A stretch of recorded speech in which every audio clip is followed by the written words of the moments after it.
He thought he could control everything, but there was one thing he couldn't control. Eva walked into the office, her gaze sharp as she stared straight at Dominic. He didn't look at her, his eyes still glued to the computer screen. "It's time for you to realize you can't manipulate everything," Eva said, cold and decisive. She pulled a piece of paper from her bag and slammed it down on the desk in front of Dominic. The sound of the paper hitting the surface echoed with a sharp slap, like an undeniable declaration. Dominic looked down, his confidence fading. He wanted to say something, but couldn't. Eva turned and walked out of the room, leaving Dominic with the letter. Dominic stood there, his mind spinning. He pulled out his phone and saw a message from Eva. "You'll regret this." Anxiety and anger flickered in his eyes. Dominic stared at the letter, his hands trembling. The phone slipped from his grasp and hit the desk with a sharp clink, as if all the power he once held had slipped out of his hands. The door swung open, and a man in black stepped in, his eyes cold. "Boss, we need to talk."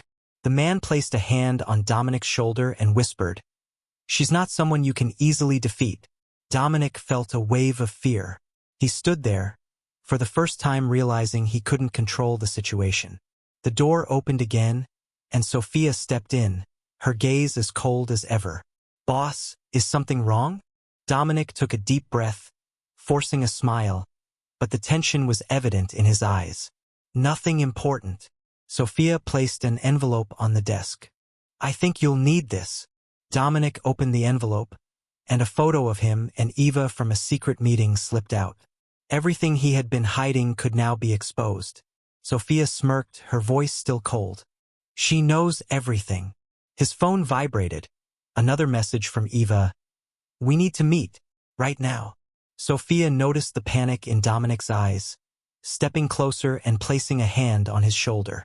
"Don't forget, I saved you before. If you need it, I'll do it again." The tension grew as the doorbell rang again. This time, Lucas walked in, his face full of concern. "Is something wrong, Dominic?" Dominic didn't answer. Right away, his voice low. "I don't know what to do anymore." Lucas eyed him suspiciously. "She's not someone you can easily deal with."